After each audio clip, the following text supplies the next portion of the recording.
مادر جان،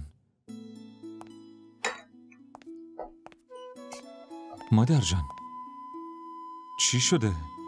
شما حالتون خوبه؟ تو این سن چی میشه؟ فقط منتظرت نشستم. نفسای آخرمه. لطفاً اینطوری نگید. اگه اینطوری نگم مرگم عقب میفته. مادر، خواهشاً شما به مادر جان بگین. ببینین چه حرفایی میزنن؟ مادر جان توه، خودت بهشون بگو. من به جز مرگ چیز دیگه ای حالیم نمیشه. البته یه آرزویی دارم اگه برآوردش کنی.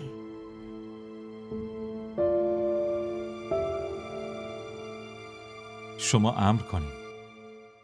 من میخوام قبل از مرگم سر و سامون بگیری.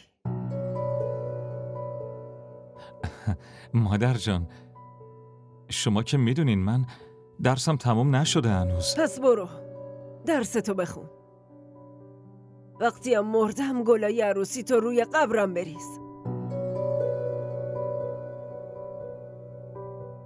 مادر جان، این حرفا رو نزنین. شما اول خوب بشین بعد. من زود خوب میشم. تو بگو باشه، پا میشم برات غر میدم.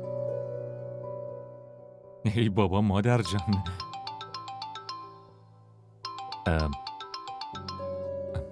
ببخشید.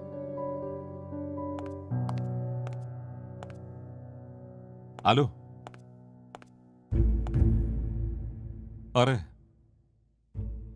الان رسیدم. نه حالش خوب نیست. الان نمیتونم جزئیاتو بگم.